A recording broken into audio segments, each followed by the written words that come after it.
back, everybody, to the SmallTown Collectibles YouTube channel. I'm Jimmy Don Kerr. My guest tonight really came on my radar when I first got back into the comic book game, when I was looking for some books to read. I was looking for some reviews, looking for somebody to kind of tell me what direction to go in, and I come across this cat. And then later kind of figured out that he had a podcast, a blog, a cool website. They talk about movies, toys, television shows, really comic books, anything that you can think of that's pop culture. So everybody join me in welcoming to 10 Questions, Rockin Robbie Billups from Pop Culture Philosophers. Oh, man, thank you so much for having me. I'm excited for this conversation ahead of us. I really do appreciate it. I love the AD representation behind you. And for everybody in the PCP Army, station. Nice. So first question, Robbie, that I always ask everybody in these interviews is what or who got you into collecting? I got into collecting. First of all, I would say toys and cartoons, right? Because I watched Superpowers, Galactic Guardians, reruns of Super Friends. I was into all of that kind of stuff, right? And so I was already falling in love with the characters through animation. And there was a Spider-Man series. There was the Spider-Man and His Amazing Friends, but there was also this just one called Just Spider-Man in the 80s, and I loved watching that one. But then I started getting toys, and it was basically my stepdad. Let's just say my stepdad, Donnie, he's the one who really got me in because he was into comics. And so he was in the Navy when him and my mother first got married. I was like 4 or 5 years old, right? And so he would send me all the comics that he would get while he was out stationed somewhere, right? And he would send me all these comics, and it was X-Men, it was Spider-Man, it was John Byrne's Superman, and Fantastic Four. And I fell in love with the Fantastic Four, and I fell in love with Superman. And it was the John Byrne run. It was 1986. There was a lot of fun newness. Fantastic Four was probably at one of its worst times creatively, but I didn't care because I just loved those characters. And he kept me into comic books for so long. And then I started doing all those kind of things where you mow grass and you pick up people's trash and you do whatever it takes to get, I'll take your trash out every week for 50 cents. And then you skip lunch in school. I used to skip lunch in school to save my money. And I'd go to the comic shop and just buy everything. And my stepdad's the one that always took me there. He's the one that kept my habit going. And then eventually my grandmother took over that. And I've just always been enamored with him ever since then at a very, very young age. Cool, man. And you probably, if you've seen anything I've done or the people that are watching have heard me talk about my uncle, was the guy for me that really kind of got me into it because he was into it. He sold at flea markets, did different things, and he used to let me run with him. So yeah, I love that. So question 2, and this really kind of came about. This question came about when I was talking to Bueller, and who actually recommended me, to talk to Robbie. And so I wanted to ask, like, how did Pop Culture Philosophers begin? Like, from where it is now to where you've got a lot of success on YouTube, you have a lot of subscribers. Like, kind of explain to me the evolution of where that started and where it's, built. Okay, so there's always been the passion for comic books. There's always been the passion for pop culture. And for a while there, I was in a hip hop band called The Basement Show. So I was doing music, right? And I was trying to do a production company. So we wanted to do music and we wanted to actually make short films. And so the name of that company was Smile or Else Productions. And my partner in The Basement Show, my music making partner, he said, well, we should make a website and we need to have something on that website that will bring people back to it every single week. And I was like what? And he's like a podcast. And I was like, okay, well, let's do a podcast. That sounds fun because in elementary school, middle school, and high school, I used to do a show called Rockin with Rockin Robbie. And me and my friends would get together and we would record it on, my cassette player recorder, right? And we would just act like we were a radio show, and we would like play our favorite songs and we would make an hour-long radio show, and we would have bits. We would do prank calls to convenience stores, where it's like our most notorious thing. And this lasted all the way through high school, and it was always Rockin' with Rockin' Robbie. It had a couple other iterations too. But I was like, oh, podcast sounds fine. I think I've done that for most of my life. I think I could do that. I've always wanted to be on the radio. So we started doing a podcast called The SOE Show. And then I started doing another show called Rockin' with Rockin' Robbie. We did that for a little bit, and we got a little bit of an audience. And I was like, well, we got the website, but let me release them on YouTube, because I'm seeing some people do some stuff on YouTube. So we started putting some of the podcasts up there on YouTube, and that was really all we did. And then that all ended, basically. Smile or Else ended, and the Basement Show ended. And then I had a near-death experience, basically. I wound up in the hospital with a really gnarly infection around Easter time of 2015. And in a situation like that, and I had never been in the hospital for anything, right? And then all of a sudden I'm in there, and I have 2 surgeries within a week, and it's like who knows if I'm going to make it or whatnot, and pulled it through the grace of the gods. But I felt motivated. I was like, I really feel like I got to do something. Like, I've never done anything that I feel that I could be supremely proud of. Like, I've done things, but it's always we've always stuttered, like we did the music thing and it didn't work out. We tried to make the movie thing happen. It didn't work out. And then one day I was like, you know what? I just don't want to be a wage slave. I don't want to be a retail manager for the rest of my life. So I was already back working at a comic shop at that point, because for a while there, you go off and you do your own thing as a retail manager, and you're like, all I want to do is sell comics. That's really all I want to do. So I've been back at the comic shop for a long time. And then that happened. And I was like, I came out of it, and I basically had a vision and a purpose for life.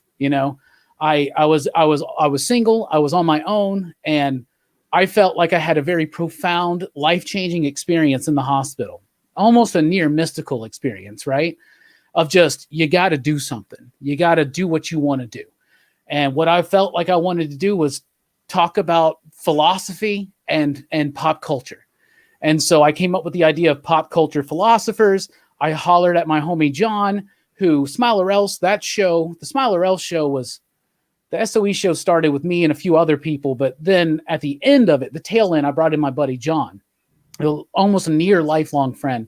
And I know I'm going long. It's a long origin. But so I basically told him, I was like, I want to do a new podcast called Pop Culture Philosophers. And I want to tackle thematic and subtextual material. Like, I want to talk about all the nerdy stuff, like, our top 5 favorite sci-fi movies of the 80s are, but I also want to talk about why we like them, because I came to this revelation that focusing more, because I used to be a very snobby kind of music and comic book fan and movie fan, right? Yeah. I'd be like, oh, that movie's crap. This movie's great. If you like this one, you're awesome. If you like this one, you're dumb, right? And then I came to realize, like, it's not about that. It's not about hating on things. It's about what it is that makes us like the pop culture we like. That means something. What is Fantastic Four and what does Superman say to me? Like, why out of everything out there? Why those? Why is Blade Runner one of my favorite movies? And I really started getting into it, and I started studying more about religion and more about spirituality and more about different philosophies and esoteric things. And I really just felt very important that we had to do this Pop Culture Philosopher show, in which we would do the typical nerd stuff, but we would make the attempt to go a little bit more into it. We would stay positive, we would be insightful, and we would be funny and entertaining. And so we were doing that for a while, and we did that for like a year or so, and just meandered around. And then I was like, man, I just want a video that I could do every single week. I was like, what could I do every single week? I was like, well, I read comics every single week. What if I just did a weekly comic book review? And I started that in October of 2016, and I've never missed a day to this date, knock on wood. And so hopefully that continues on, but that's where we really started getting the audience. And then we decided that we wanted to build a community. We call it the PCP Army, and it's become one of the most positive and exciting comic book sub communities here on YouTube, and I love it. We just had John Lees, who's the writer of Mountainhead and Hotel and Sync, a great, fantastic horror comic book writer. And he came on and he put in his newsletter that he had so much fun with the PCP Army, that they were just absolutely the best. So what we've created with that community just blows me away. But that's in a nutshell how it all happened. Yeah, cool. No, that's great. Perfect answer. And that's kind of what I was looking for, because I find how these things start, and they grow into what they are. Like, I find that important, even in my own journey, what I'm trying to do and why I started doing this YouTube channel, why I even began. Yeah. And, and I find that part of it interesting. So question 3, and you kind of talked a little bit about it, but the comic book reviews, because that truly is what kind of brought me to you. Because I got back into collecting probably about a year or so after you started doing the weekly show. Okay. On the reviews. So, like, what was it? Just I like reading comic books, I can do this review. Is that what drew you to the actual review itself, or did you find something deeper? You were like, okay, here's what I want to do. I mean, it really just started with the idea that I wanted to do something every week. And I was finding it hard and difficult to come up with topics to do videos on for every single week, because I had a show called Robbie Rants. But I was like, I read comic books every single week. And that's what I do for a living, is I read comic books. I go to my shop on Wednesday and I sell them. I talk to people about the comics, like, yo, are you reading this one? This one's great. And I've always been into that. Like, to everything beyond, I've written comic book scripts. I've actually edited a comic book that got published. So I've always been interested in being a creator. I mean, that's what I wanted to do. And then when you fail so many times as a creator, you just start being a critiquer, a reviewer, right? Mm-hmm. But I mean, that's what it was. I was like, this is something I could do every single week. And at first I just did 10 comic books at a time. And I would just stand up there and just go, because I always put so much burden and stress. I hate editing videos. I hate writing scripts. I hate all that behind. Like, I just want to be in front of the camera and just go. And so I started doing that, and it picked up an audience. And what really made me realize that maybe people, because at the time I didn't think anybody would care about comic book content. Mm-hmm. I was like, we wanted, mostly at the beginning, we were focused on movies and a little bit of television. But I did a video about my theory on how there could be 3 Jokers, right? And that video kind of, for us at least, went viral, and it's sitting at like 50K views, by far the most views we've ever gotten on a video. And that was what made me realize, I was like, I think there are people that would really care about comic book content, And by the way, my theory was wrong, but that's what it was. I was like, when that video hit, I was like, I think people would actually care about what comics. Because at the time, I was like, we're talking, so many more people like movies than comics. But then you realize what they tell you when you start studying YouTube is you got to find the niche, and a smaller niche leads to more success sometimes. Well, and I agree, like for me, I've got these different businesses. I've tried, I've failed, I've tried, I've failed, I tried, I failed, something hit. And, and that has been, I think that's pretty normal, even with what you're doing here. And it's cool that you just kind of, you finally found that avenue that really worked for you, because you're really good at it. So question 4, and this may be the most important question for me, and something I've always wondered, and it'll be the dumbest question that I ask you tonight. Okay. I love dumb questions, by the way. How do you get those books so early? Like, I'll wake up in the morning on Wednesday, I'm getting ready to go to the shop, and Rockin Robbie's already got his reviews out. Like, how the hell do you get those books so early? That's because I'm a comic book retailer. So I've been working at comic shops since 1998, and off and on, right? But I've been working at the shop that I'm working at now, The Deep Comics and Games in Huntsville, Alabama. I've been working there since 2010. I worked there before and I came back. And now I'm the store manager there. And we've expanded a lot since I've been there. And we've gotten big. So we do the comics, we do the gaming, Warhammer and Magic and Pokemon and toys and board games, all that kind of stuff. But so that's how I'm able to get them early. Back in the day, when I worked at a shop called Comic Corner / Rocket City Collectibles, we would get our books on Wednesday, right? And so we would be like trying to open up the boxes, do our counts, check out the damages, put them into subscription boxes while people are in there ready for comics. And I guess enough people complained about that. So Diamond does early delivery. So we get the books on Tuesday. So for instance, what will happen on a Tuesday is I go to work, we open up the boxes, we do all that stuff, and then I come home and I just start reading. And as soon as I'm done reading, I make the video, we render the video, we upload the video, I eat something, and I go to sleep. And that's my Tuesday ritual. So that's why I get to read them earlier than most people, because I am lucky enough to be a retailer. But at this point now, I can read certain things even earlier. So I get a lot of indie books early from the publishers just because they send it to us. And I know, Bueller's got Marvel, Bueller and Jim, they got Marvel and Image sending them stuff. I don't, but whatever. Whatever. I'm not getting anything, Robbie. At least you're getting the stuff from the indie, but I'm small though. I'm just getting started. So reach out to them. They'll do it. Mad Cave, Scout, Source Point, Vault. Those are some good places to start reaching out to and getting some early looks at things. Because I know I have, I've dabbled a little bit with the comic book review and more doing indie books because, a lot of people are doing, what you're doing. And I wanted to try to do something just a little bit differently. And I really like indie books. I'm a big fan of the Scout. I love Scout books Nice. and a lot of those. So, all right. So question 5. What constitutes a good comic book review for Rockin Robbie?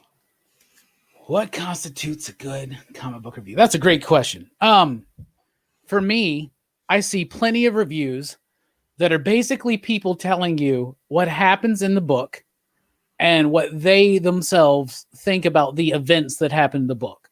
They're like, well, I don't think Spider-Man would ever do that, so I don't like it. Or I think that Batman would totally do that, so I like it. And that's valid. That's even a part of my, structure of my reviews. But to me, I love reviews, whether it's about comic books, movies, music, whatever, when they're about the craft, right?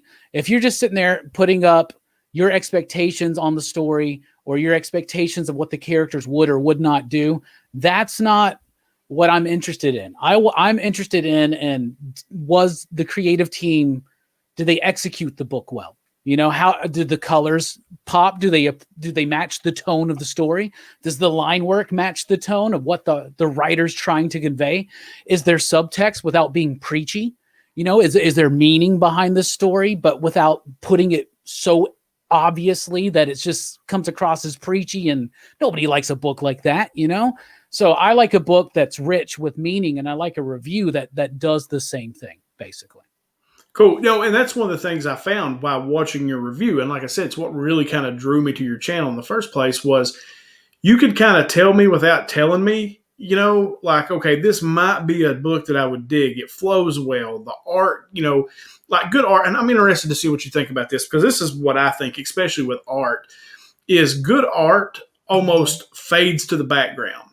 And it becomes like you're reading the words, and it's almost like watching a movie. It's almost like it fades to the background. You don't even realize it's there, but you're seeing the whole thing while you're reading the words. Is that a good, I guess, description of what you see?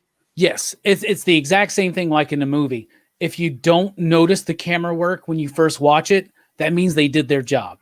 You didn't get pulled out of it, right? So when I read a comic, if it flows well, I recognize that. And then I go back, and then I go, how did it flow well? What made this work so well? So a book's got to be like that. If something happens where you notice it, now there are times where there are very innovative layouts. Let's think about a book like Alan Moore's Swamp Thing. There are moments where you can just flip through it and you'd be like, wow, what an amazing page. That can pull you out. Just the artisticness of that composition and the layout, right? But when you're really engrossed in it and when it's all working, when the writing, when the artwork and the coloring, inking for more old school books, inking's kind of a lost art form, but coloring's really stepped up and taken over the job of what inking used to be. And even lettering and editorial, like you find out eventually that there are certain editors that do certain work that you like, and that's their touch on there as well. And now we're also in a whole world where design is a big deal. So a book should encapsulate you, engross you. And those to me are the best ones. And like I said, whether it's an album or music, comics are the exact same thing. You don't need to see how the pieces work behind the scenes until you actually try to look for it. It should all just work on its own. And so that's what a great comic is for me. So question 6, and it kind of goes along or builds upon this, is I was doing an interview with a channel, Bub's Comics, a channel I really love, a lot of good insight on that channel. And something that he told me in the interview was that, because I like paper, right? I guess I'm old enough to where I've got 1 foot in the digital age and 1 foot in the paper age, right? And he said, look, now they're doing a lot of these books on computer, right? So you can't really see the full depth of the art always on the page. And that some comic books are really good to read digitally. Do you ever read books digitally, or are you more of the paper guy? I only read comics digitally when I'm absolutely forced to, or if I get like an early look at something. Mm-hmm. But I did find that the moment I started getting the first company indie publisher that really kind of developed a relationship with me was Vault Comics. So much that I've been accused many times of being a shill for Vault Comics. Well, I'm not, but they don't pay me anything. They give me free comics sometimes, like digital. I don't even, to me, those aren't actual comics. It's just, I'm a physical guy too. I like having the toy. I like having the Blu-ray. I like having the comic book. I like having the novel. It's a tactile experience. Vault Comics, by the way, smell better than anybody else's, and comic book smells one of the most important factors. I know I don't really get into it too much on the weekly comic book review, but smell's a big important factor. But they reached out to me and they sent me a lot of early stuff, and it's always digital, of course. But sometimes when you read these books digitally, that's when I really first started appreciating the new levels of nuance that the colorists were putting in, right?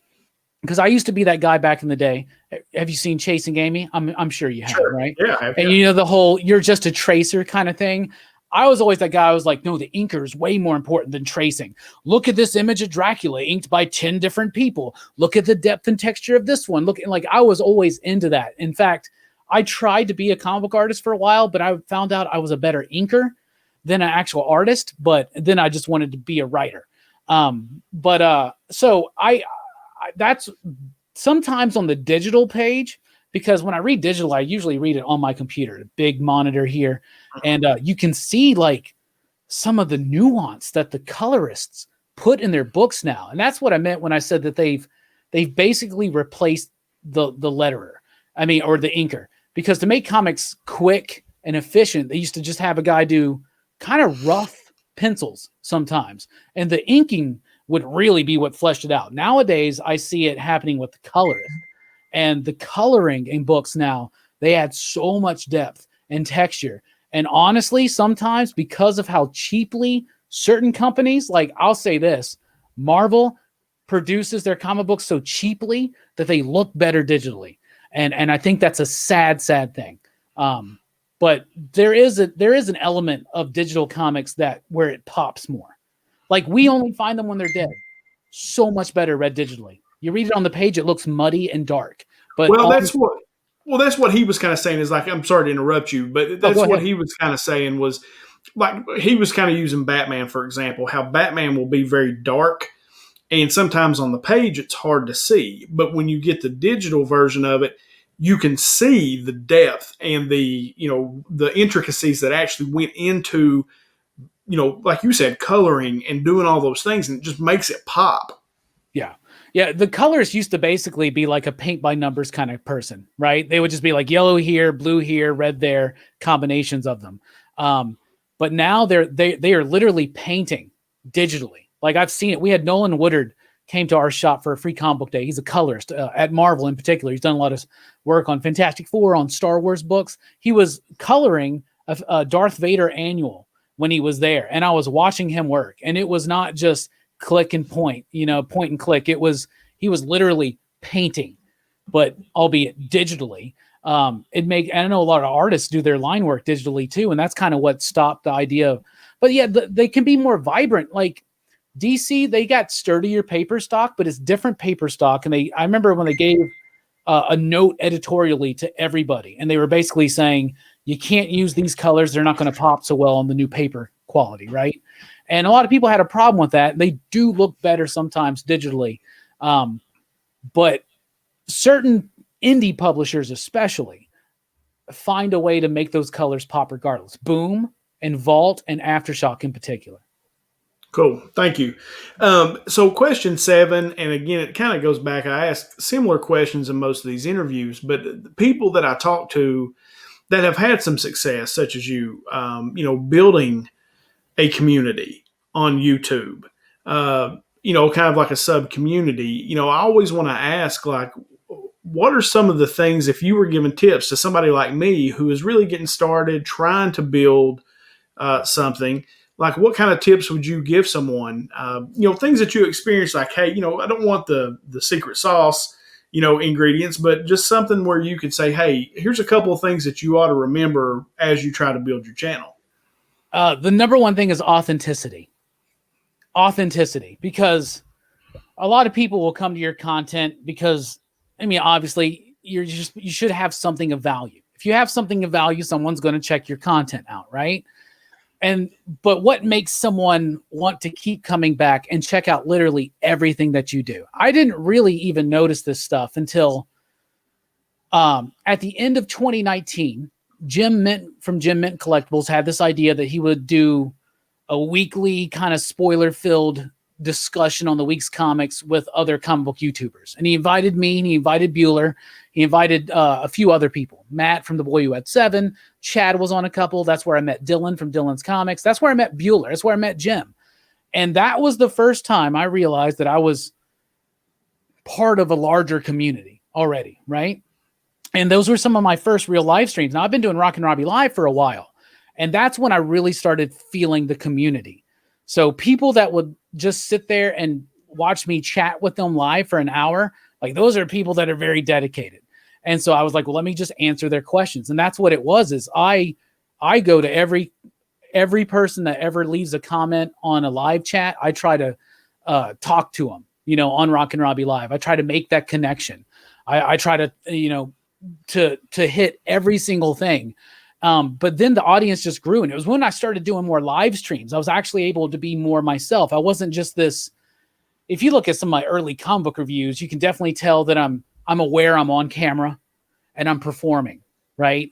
And honestly, even though it may seem like a performance, because I literally sing and rap all over my live streams nowadays, but I'm being very incredibly authentic. This is how I act with my homies. And so I started treating my community as my homies, and they've literally become my homies. My beloved cat Creamsicle of the last 12 years passed away this weekend. And I had so much support from those people, from my crew here at PCP. And because it's more than just me here, I may be the face, but there's a lot of stuff behind the scenes that goes on, and a lot of support I get. But the support I get from the community is amazing. And I really feel like that came from me being myself with them and basically cultivating actual friendships, which is crazy. They're not an audience. They're your homies, Yeah. And, that's the thing I've experienced. I don't even know how it happened. Like, I fell in with this group of people somehow that it's like they just said, hey, new channel, come over here and hang out with us. And yeah. I've ended up being friends with these people, and from all different, like I told you, I'm from the sticks, dude. I'm from the hills of Eastern Kentucky. And one of my now friends is in Brooklyn, New York. Yeah. I've got a buddy out in Oregon. I've got a guy in Rochester, New York. I've got a guy in Wisconsin that I talk to a lot. And it's just funny how that happens. And, like I said, I'm a little older, so 1 foot in digital, 1 foot in the past. And I never dreamed that I would become friends or even be on here talking to a guy like Rockin Robbie, a dude that I watched when I was getting back into comics to try to figure out what to read. Because I like to read as much as anything. I enjoy reading the books. Yeah. And so it's really cool. So, Question 8, it was kind of an offshoot of this, but for people who are building a channel, what are some mistakes? Maybe some things that happened to you that you were like, if I was telling somebody that was starting a channel, don't do this, what would that be? Don't let any of your friends on the channel. All right. You got to be very, very particular about who you allow on the channel. Some people will go too far. So that's one. The other thing is you gotta when a tunnel opens up, you gotta follow it. So let's say you have this grand idea that you want to take movies and philosophy and you want to mix it all up and you want to do this like crazy profound type channel with video essays or whatever. And then what happens to work is you just standing in front of a camera for 40 minutes with no edits, talking about your favorite comic books of the week and what you thought about them. Follow that. Follow what opens up and what works. Like, have a lot of interest, but if something works, follow it. And that's a great way to eventually funnel down into your core audience, you know, the people that love you no matter what. And so that's the number one thing. You got to be able to kill things that are not performing. That is very hypocritical for me to say, because I do not do that. Okay. Sometimes for community's sake, we have a show called PCP Movie Night every Friday night. We do a movie review, right? And we let everybody know what we're doing. So the idea is everybody watches it. And then that Friday night, me and my crew and the army, we chat about it, right? And they do not perform very well as far as views go. As far as watch time go, they do really well because we chat for like 2 hours extra and we always make them like 3-hour streams. But we got the community involved. So kill your babies when necessary, but if it's something that your core really appreciates, or if something you like, don't be afraid to continue doing something just because you love it, because your love and your passion can outweigh any algorithm, right? Sure. I don't have as many subscribers as some people that started after me, but I don't care because I feel like we have the best and most resolute community out there. I mean, the PCP Army to me, they're the most positive, insightful, and hilarious. And they drop on our bits, you know? And here's the other thing too. Don't be afraid of a bit. If station becomes a thing, ride with it. Just go with it because it means something to everybody.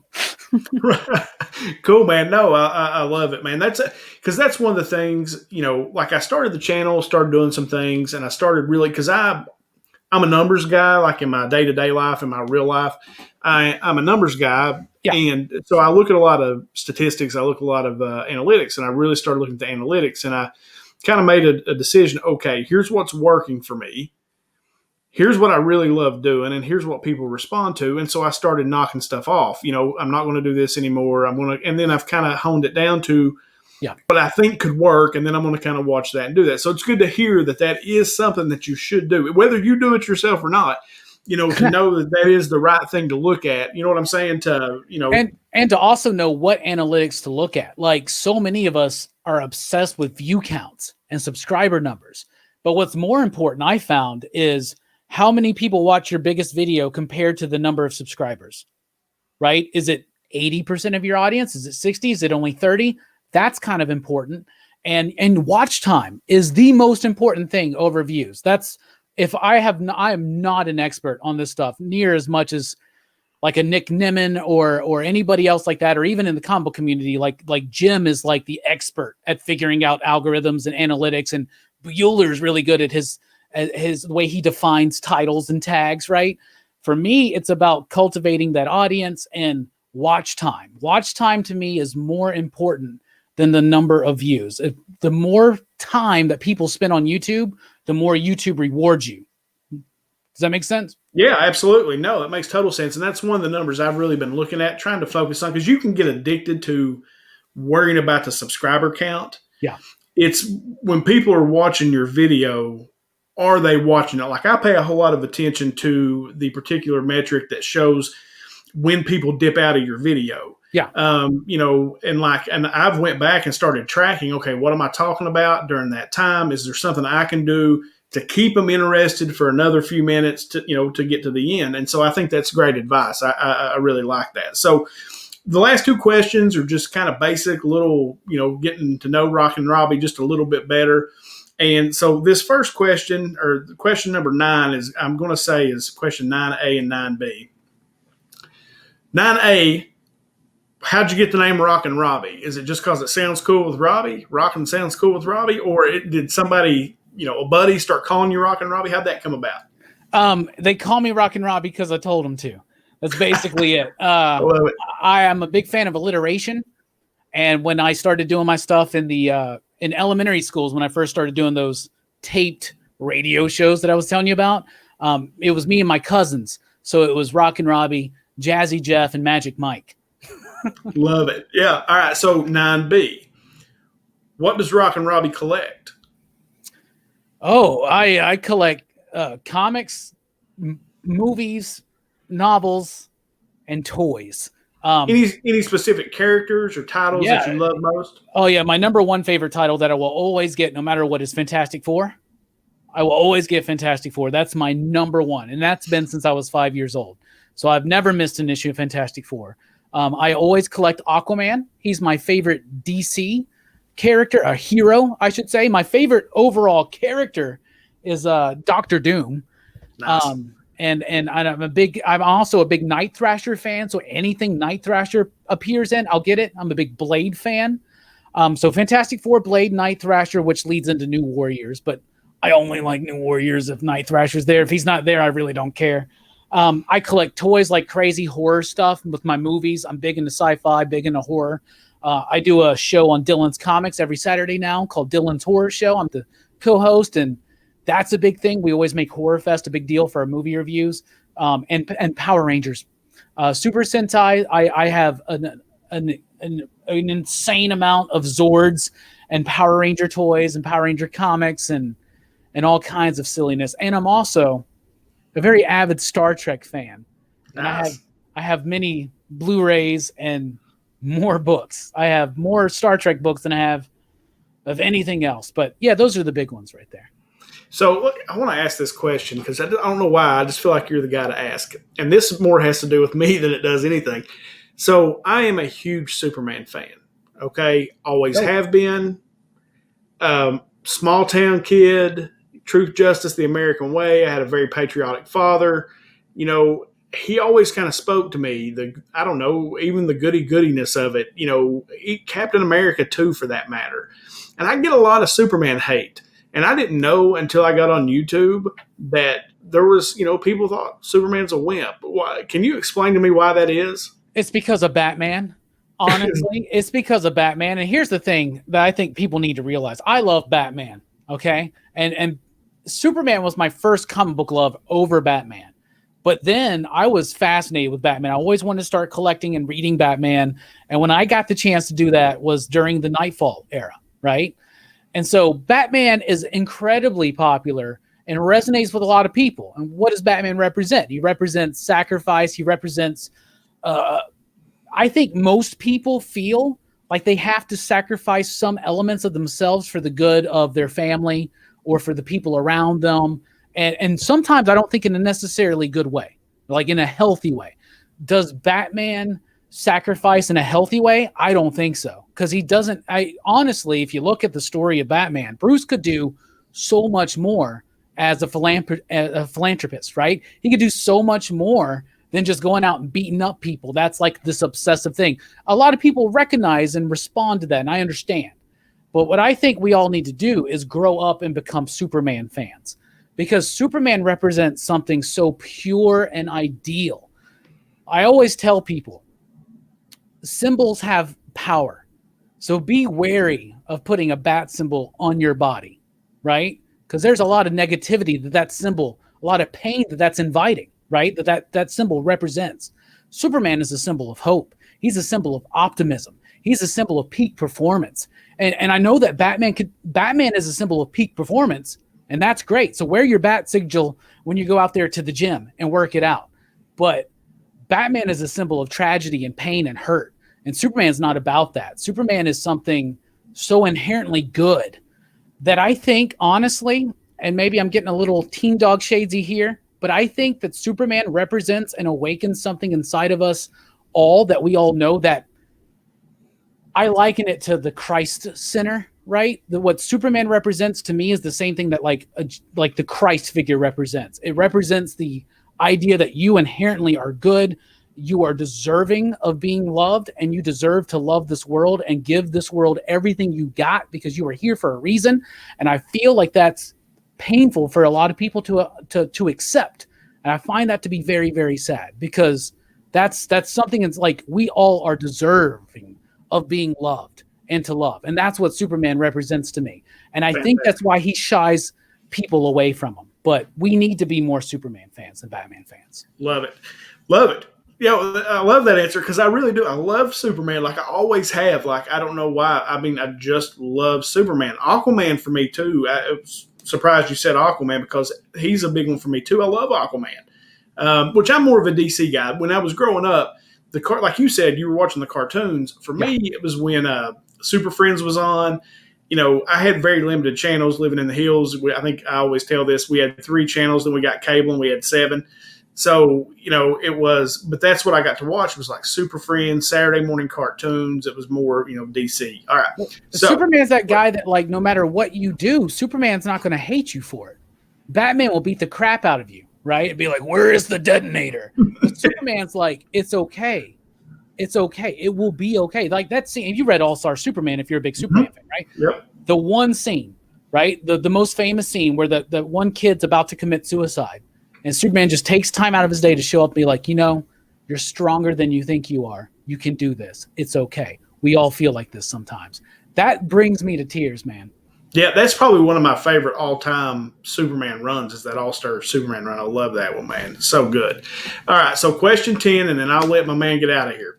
So as a person who has a YouTube channel, and it sounds like to me, you've mentioned a few other channels that maybe you're on or you do. I kind of wondered, are there any channels that Rockin Robbie watches that maybe we aren't watching, like me and my viewers aren't watching, and maybe somebody that I need to reach out to do an interview, to kind of introduce, other people to them? Number one, everybody needs to check out Dylan's Comics because Dylan's Comics Dylan is my homie. He's part of the Excitable PCP crew.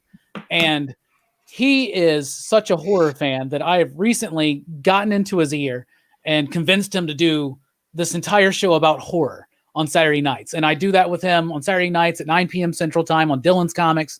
And it's great. And, my favorite comic book channels are Jim Mint Collectibles, Comics with Bueller, Everything Comics. He's not as active as he should be, but Chad from 90 MF Comics, fantastic stuff. Perry, you got to interview Perry from Perry Comics. Perry Comics. Perry is the man. He's been doing a lot of movie reactions now. He's made and he's found a lot of success in pretending that he's never seen these movies because we always question him on that. You know what I'm saying? Yeah. But outside of that, the comics the channels that I just absolutely watch all the time, Ed's Retro Geek Out. The best retro toy collectible channel out there. This cat's from like Belgium, but it's all like the best stuff from the 80s and the 90s. I love watching toy videos. I love watching Chris Stuckman's movie reviews, and I love watching the Angry Video Game Nerd. I really do, because I don't play video games if they came out after 2000. I'm sorry. Right. I love it, man. Look, Robbie, I have had an absolute blast, dude. I mean, like, you come across, and I think that's one of the things I found, interviewing a lot of the people that you watch, or that I watch anyway, talking to Jim Mint, talking to Bueller, talking to you, Gary, some of the people I've had the blessing to talk to, is what makes their channels good is that they are, and it's something you said, is they're original. Watching your channel, sitting here talking to you for the past 45 minutes has been, it's like watching your video. You come across very, very, very much the same as a friendly guy with a lot of passion, a lot of positivity, a lot of love, and I dig that. So I thank you so much, man, for coming on, and I hope you had a good time. So, Robbie, tell people just because where all you can be found, social media, website, things like that. Oh, man, we're on Facebook. We're on Instagram at Pop Culture Philosophers. You can follow me on Twitter at The Rockin Robbie. Of course, here on YouTube, Pop Culture Philosophers. On Patreon, patreon.com/PCP. Popculturephilosophers.com is our website where you can download the podcasts, and they're coming back. We took 2020 mostly off. We all had a rough 2020, but we're getting back to all that. But that's what we do. And the most important thing is if you want to be an official member of the PCP Army and you happen to be on Facebook, I understand if you're not. I get it. I hate Facebook too. But just make an account with some BS name and join our official Pop Culture Philosophers Facebook group, the PCP Army, because that's where all the gold happens. Love it. And I'll put links to all those things he just mentioned down in the description of this interview so that you can easily find Robbie and his phenomenal content. So, guys, I appreciate you watching my channel. Make sure you go over, if you're not already, go over and check out Rockin Robbie and the Pop Culture Philosophers. A lot of fun stuff over there. Like I said, I think you can see just from the interview tonight, the positivity. That's one of the things that I love, the positivity that comes through. And why the PCP Army is continuing to grow every day. So remember, if you want, hit the like button for this video, subscribe to my channel, hit that notification bell, hop over, do the same thing for Robbie. And as always in these bad boys, until next time.